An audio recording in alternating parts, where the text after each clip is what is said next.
Boleh silakan digeser ya. Nah, sebelum memasuki area rumah produksi, silakan mengambil buku panduan yang sudah disediakan. Nah, di dalam buku panduan tersebut sudah ada bahan baku, peralatan, sama cara pembuatannya. Jadi nanti kalau misalkan mau praktek di rumah bisa mengikuti buku panduan tersebut.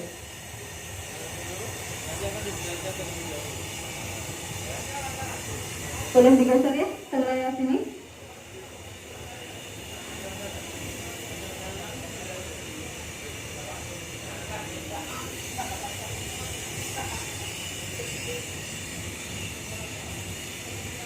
Oh, ini perebusan.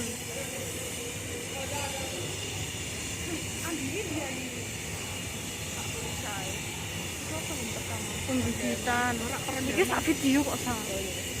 Boleh nanti dijelaskan ya tentang proses awal sampai akhir. Boleh digeser yang baru masuk, boleh ke belakang, isi tempat yang masih kosong.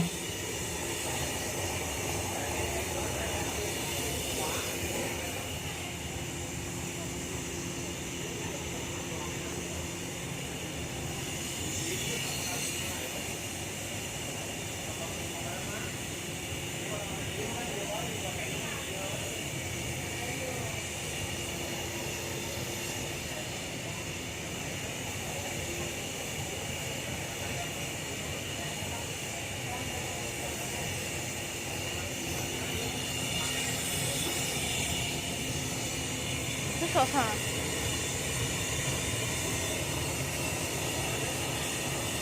Ya baik, sudah masuk semua. Boleh menghadapkan sebelah sini ya. Assalamualaikum warahmatullahi wabarakatuh. Ya, selamat pagi semuanya. Selamat pagi semuanya. Ya, selamat datang di rumah produksi tahu susu Lembang. Perkenalkan, nama saya Sintiani. Saya yang akan menjelaskan mengenai tahapan proses pembuatan tahu susu. Nah, sebelum ke proses pembuatan tahu susu, saya akan menjelaskan mengenai sejarah singkat berdirinya rumah produksi tahu susu Lembang. Nah, rumah produksi tahu susu Lembang ini berdiri pada tahun 2008 pada bulan Desember di bawah pimpinan Bapak Peri Tristianto. Nah, beliau sempat dijuluki sebagai Raja Factory Outlet. Kenapa? Karena saking banyaknya usaha factory outlet milik beliau. Nah, bukan hanya di factory outlet saja, beliau juga melamar dunia wisata seperti membangun tahu susu Lembang ini. Ada rumah sosis, ada floating market, ada dorong wisata berkuda, farmhouse susu Lembang, dan negeri Asia Afrika. Nah, jadi di sini kita masih satu manajemen di bawah pimpinan beliau. Nah, demikian sejarah singkat mengenai rumah produksi tahu susu Lembang. Selanjutnya kita ke bahan-bahan pembuatan tahu susu. Nah, untuk yang pertama ada kacang kedelai. Nah, kacang kedelai yang kita gunakan yaitu kacang kedelai yang jenis impor dari Kanada. Nah, untuk satu kali resepnya itu kita menggunakan 13 kg kacang kedelai. Nah, ada juga margarin atau mentega sebanyak 200 gram. Ada bawang putih, ada kunyit. Nah, kunyit ini sebagai bahan pewarna alami dari tahu susu kuning. Karena di sini kita ada dua varian tahu, ada tahu yang warna putih dan ada juga yang warna kuning. Nah, ada juga garam. Dan tentu saja di sini kita menggunakan susu sapi murni, yaitu yang kita gunakan sebanyak 4 liter susu sapi murni. Untuk kacang kedelai sebanyak 13 kg. Kembali. Nah, dan yang terakhir ada air biang tahu. Nah, air biang tahu itu kandungannya masam, sama seperti supa. Nah, fungsinya itu untuk menggumpalkan dari adonan sari kedelainya. Nah, itu saja bahan-bahan yang kita gunakan. Selanjutnya kita ke tahapan proses pembuatan tahu susu. Nah, untuk yang pertama, setelah kita timbang kacang kedelainya sebanyak 13 kg, selanjutnya kacang kedelai akan kita rendam selama 4 jam menggunakan air dingin, atau bisa juga menggunakan air panas yaitu selama 2 jam. Nah, ukuran kacang kedelai yang sudah direndam, ukurannya akan menjadi lebih besar seperti ini. Dan teksturnya itu menjadi lebih empuk. Nah, kacang kedelai yang sudah direndam ini akan kita cuci sebanyak 4-5 kali proses pencucian. Nah, tujuan dari proses pencucian ini yaitu untuk memisahkan antara kulit ari dari biji kacangnya. Nah, kita cuci sampai benar-benar bersih. Setelah benar-benar bersih, kacang kedelai akan kita giling. Nah, ini mesin giling yang kita gunakan. Nah, di sini kita menggunakan bantuan air mengalir. Tujuannya untuk memperlancar proses penggilingan. Nah, kalau di rumah itu sama seperti mesin blender. Nah, jadi nanti kalau misalkan mau praktek di rumah, itu bisa menggunakan blender untuk menghaluskannya. Nah, hasil dari kacang kedelai yang sudah digiling akan menjadi bubur kedelai. Nah, bubur kedelai tersebut akan kita rebus di tungku perebusan. Nah, di dalam tungku perebusan ini sudah ada kompor dan batu bata api. Nah, fungsi dari batu bata api tersebut yaitu untuk menstabilkan suhu yang dihasilkan dari kompornya. Karena suhu yang dihasilkannya itu dapat mencapai 100 derajat Celcius. Nah, kita rebus di sini sampai benar-benar masak dan mendidih. Nah, setelah benar-benar masak dan mendidih, selanjutnya kita masuk ke proses penyaringan. Nah, dalam proses penyaringan ini kita menggunakan alat yaitu tangot dan kain saring. Nah, apa itu tangot? Tangot itu merupakan saringan berbentuk kerucut berbahan dasar dari bambu. Nah, seperti yang di atas ini ya. Nah, ini namanya tangot. Nah, fungsinya itu untuk membantu memisahkan antara ampas dan sari kedelainya.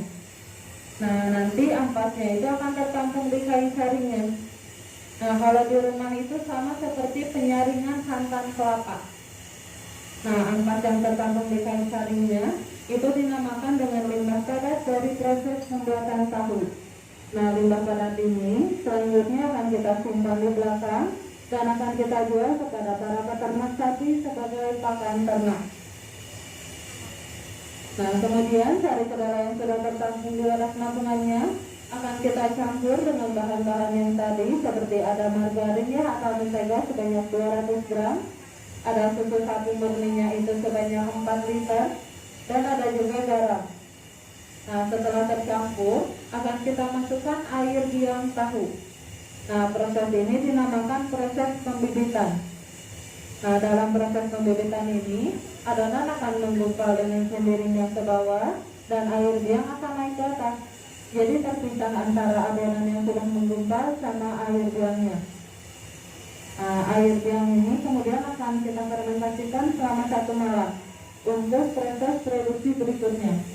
Jadi setiap produksi itu akan menghasilkan air biang yang baru. Nah, adonan yang sudah menggumpal selanjutnya akan kita masukkan ke dalam papan cetak. Nah, di dalam papan cetak tersebut sudah ada bentuk dan ukurannya dan sudah dilapisi juga dengan kain spandek. Nah, untuk 1 kali resepnya itu sebanyak 13 kg itu bisa menghasilkan 5 papan cetak atau bisa juga disebut dengan 1 jurangan. Nah, apabila dihitung berbungkus akan menghasilkan kurang lebih 400 biji tahu. Atau di sini kemasannya bersepuluh itu bisa menghasilkan 40 box tahu. Untuk kacang kedelai sebanyak 13 kg. Nah, setelah semua adonan dimasukkan ke dalam papan cetak, selanjutnya papan cetak akan kita tumpuk dan kita press menggunakan tong berisi air. Nah, tujuan dari pengepresan ini yaitu untuk mengurangi kadar air dari tahunya sehingga tahunya itu menjadi lebih padat.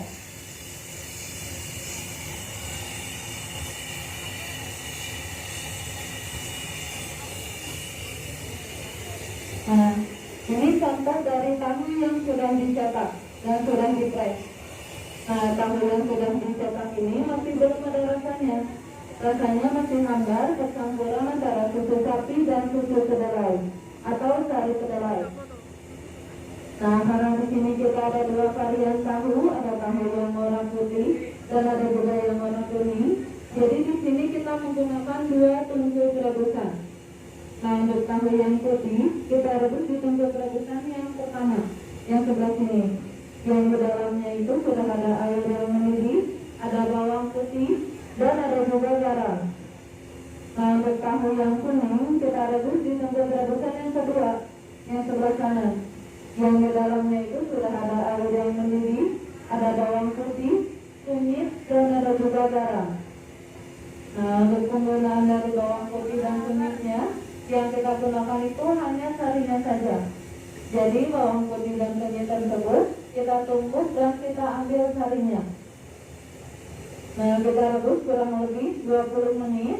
Setelah 20 menit, tahu akan kita angkat dan kita dinginkan di rak-rak tersebut. Itu contoh tahu yang sudah jadi.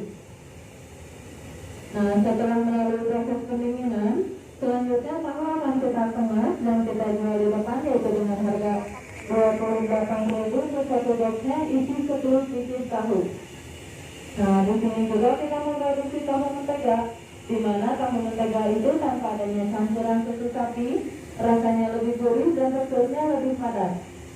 Nah, untuk harga jual dari tahu mentega ini kita jual dengan harga 30.000 untuk satu boxnya isi 12 biji tahu. Nah, kalau tahu mentega ini adanya di hari Sabtu dan Minggu saja. Kalau hari weekday ini yang ada itu tahu susu. Nanti bisa cicipin rasa tahu susunya. Nah, untuk ketahanannya, karena di sini kita tanpa bahan pengawet kimia, pengawetnya itu alami. Nah, untuk ketahanannya 2 hari di suhu ruangan dan 3 hari di dalam kulkas. Jadi hitungannya kalau misalkan pembelian hari ini, itu awetnya bisa sampai besok malam kalau di suhu ruangan. Nah, kalau di kulkas itu bisa sampai lusa, sampai 3 hari. Nah, oke baik, sampai saat ini ada yang mau ditanyakan seputar pembuatan tahu susu Lembang. Nah, untuk cabang-cabangnya itu bisa dilihat di buku panduannya di halaman terakhir ya. Itu berada di poster sama